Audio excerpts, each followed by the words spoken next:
Hey, what's up guys, Zach here. Alright, so when you told me you wanted to see more repair videos, I didn't intend for it to be on the X3 because this is what we use to tow, this is what we use to get around to see you guys. But the problem I ran into is a set of shocks that I had purchased for the vehicle.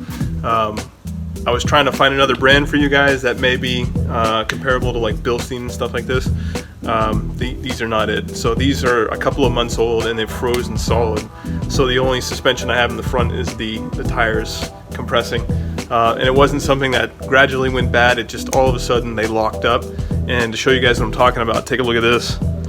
So check out the distance between the top of the tire and the bottom of the fender. So as I push down on the car, you should see the strut, the spring compress. Check this out. It doesn't move at all. So I'm gonna open the driver's side door here and push down on the whole car. Frozen solid. And then to show you guys the difference here in the passenger side, again, note the difference in length, or height rather, between top of the tire and this when I push down on it. So you can see the strut actually has some movement to it. So like I said, with these front struts, before we left on our trip, I was trying to find a different brand. I had somebody reach out to me and said, hey, we make high quality struts for our car. Take a look, do a review, see what you think of them. I mean, these struts are only about 3 months old and they're locked up solid on the driver's side. So lucky enough, like I said, we're on the road. We're meeting up with you guys, checking out your builds, projects, and all these other cool car things. But this is crazy dangerous because the strut, and when you hit the brakes and the front nose of the car tips down, that activates and increases the braking that the trailer gets. So if your front suspension is locked up, that brake controller that we installed is going to stay flat in how much braking force it's giving us. So again, my hat's off to FCP here. Right? I got some t-shirts to shout out their name because we're on the road right now. Luckily, we're still close enough to Nick, who helped us out with that 740, that we've got a place to do this work. But I mean, it could be the difference between life and death, literally, having these cheap parts on the car.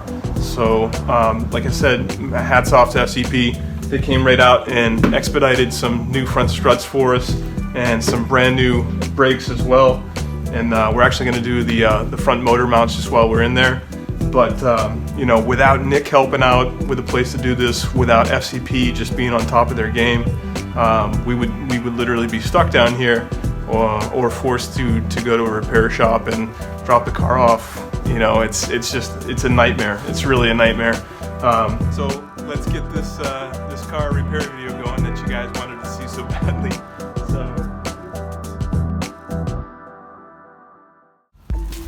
All right, so we get everything jacked up. We got the wheel off, like I said, jacked up, calipers off.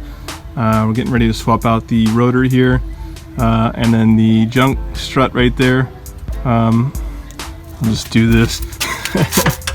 Like I said, it's literally new, and it's just absolute junk, garbage.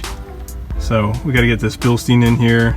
Got a new rubber perch for the bottom there, and then hopefully back on the road nice and safe here. So let's keep going. Alright, so you use a chisel on the back side of the knuckle here, and as you knock down the chisel, it'll spread open the knuckle here and allow the strut to fall out. Sometimes it's easier than others, but like I said, these are only 3 months old, so it hasn't been too long that this has been in there. Once you get that knocked out, you come on up here and you got your 3 13mm bolts. Zap those out, and then the whole strut's gonna come right out. Alrighty, so gonna remove the spring, and I had just done new dust boots and bump stops on the struts when I put them back on, and then the strut mount also is relatively new. So gonna take everything off this death strut and then swap it all over to the Bilstein right now. So pop the dust cap off here, remove the nut, swap out all the good stuff, and then chuck this thing into a landfill.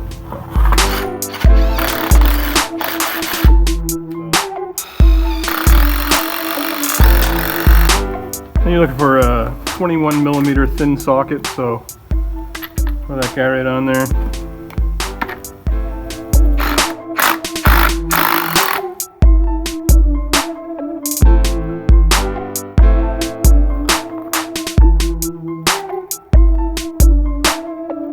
said, there's your death strut. You know, visually it looks brand new. I mean, you got some dirt on it, but I mean, it's like new. It's just it wants to kill you. It's the only bad part. Alright, so just to tell you how bad it is, I can't even push the piston back into the strut here. So we're going to make sure that we, you know, properly take care of this. There we go. And then what we got to replace it here, like I said, I was very lucky to have SCP's expedite set of these Bilstein Tourings up. And I've used Bilstein for many, many years on my other cars, and I've never had so much as an issue.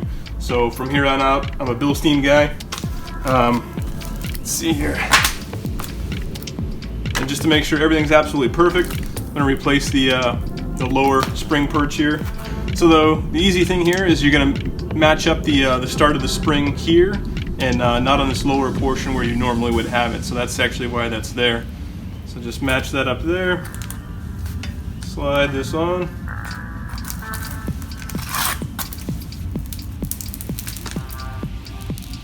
Alright, everything looks good there. Next up we got the dust boot. Like I said, this dust boot is 3 months old, so good to go.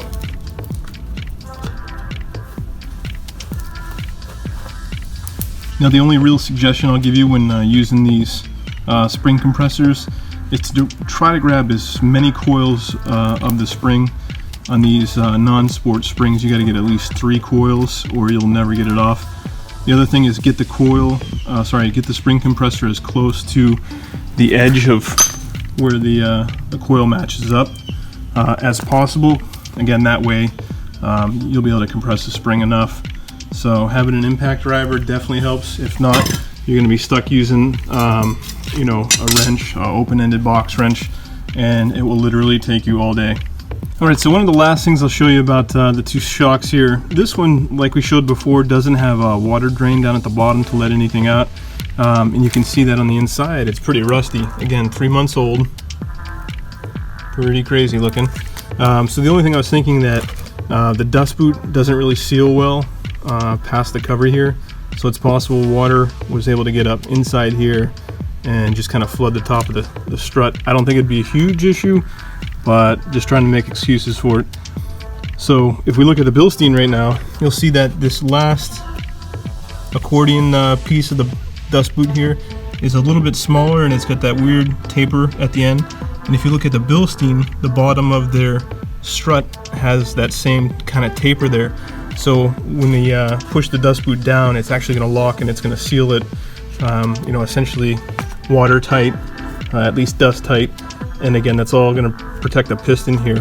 So while this one has quality marks all up and down, holograms and all kinds of crazy stuff, Bilstein doesn't, but it does have that. So that's probably got a lot to do with it. So vielen Dank for that, guys. So like I said, it's really important to get this dust boot over that last little rib there.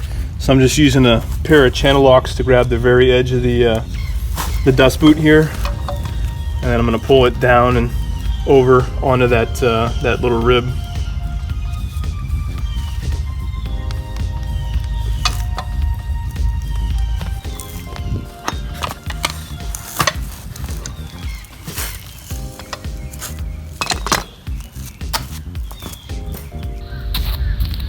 Alright, now all we got to do is reset the spring and all the pads back on.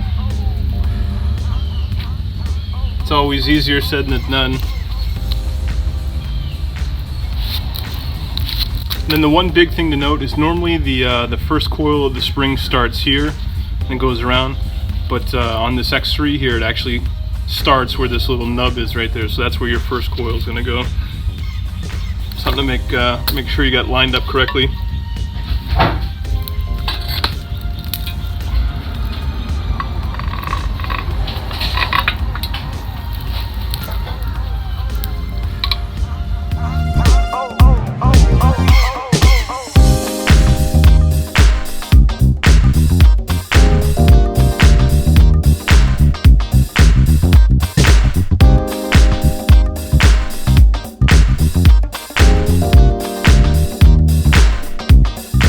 Alright, so once you get the spring all set on into place, and you got your spring pad on the top on there, and you've got your strut mount as well, don't go ahead and use an impact to drive that nut on, because what's going to happen is you're going to spin the piston and it's going to score the inside of the strut, and then you're going to be in the same position down the road. So what I normally do is I've got a this happens to be a 7/8. You get yourself 23 or whatever it equates to be. So you're going to put the right size socket on there, and then you're going to get a hex head.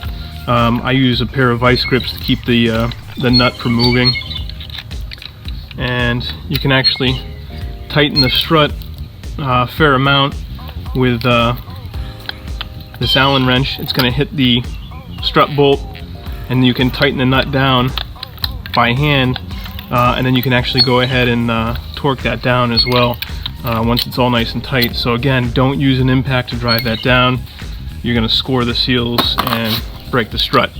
Alright, so now that this is all tightened down here, got a dust cap around here somewhere. Dust cap's on. Alright, this thing's ready to go. So now all we got to do is release the tension on the spring compressors and then chuck this back in the car.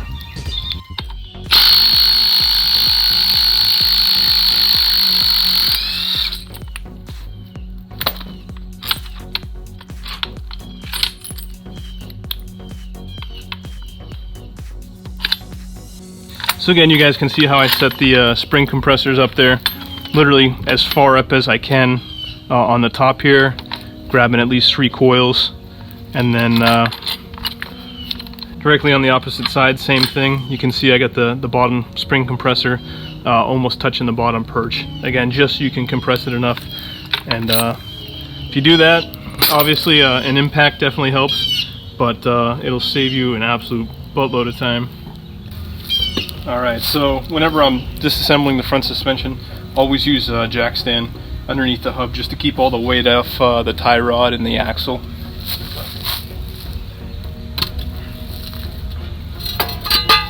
Alright, so move that guy out of the way.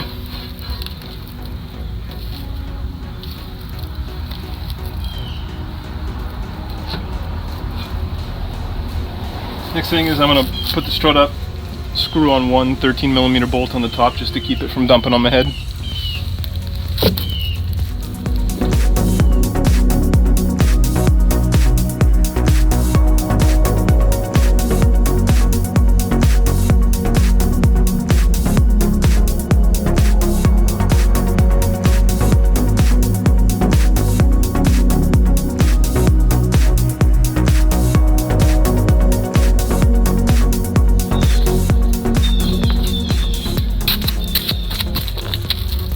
If you guys have any issues getting the strut to fully seat into the knuckle, like it doesn't want to go down, first make sure that the 2 pins on the back side of the strut are aligned correctly.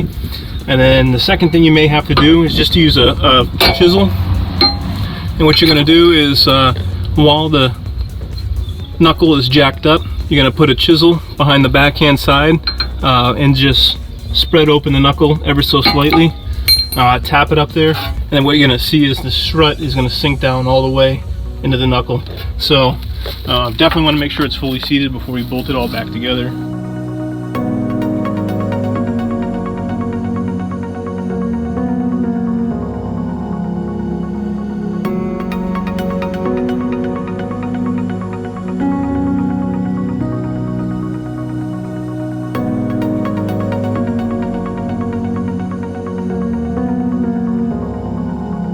Last thing up, anti-rattle clip. So set the edge on the caliper bracket and the inside right on the edge of the caliper there, and just pinch together here. That's it. And if you want to make sure it's really on there, you can take something, just tap it. Now make sure the clip's on there good. I mean, brakes are literally one of the easiest things that you can do. And you can save yourself a ton of money overpaying somebody to do it for you, but brakes are done.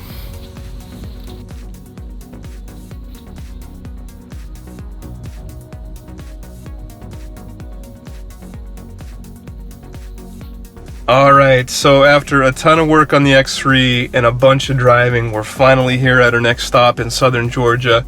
The travel trailer brake controller worked awesome this time, which is always a plus. But definitely humongous thank you to Nick for all the help and the place to do the repairs on the X3. And then just a huge shout out to all the guys over at FCP Euro for getting the parts out to us. You know, without the both of them, we wouldn't be on the road. So like I said, this is crazy. It's been 2 months that we've been doing this road trip, meeting up with you guys and checking out all your builds and all these cool companies. And if you guys haven't done so already, post below and let me know the projects you have going on, and I might just swing by and help out, spin a wrench with you, or maybe even bring you some parts. So like I said, click like, subscribe, all that good stuff. I'm going to bed. See you guys next time.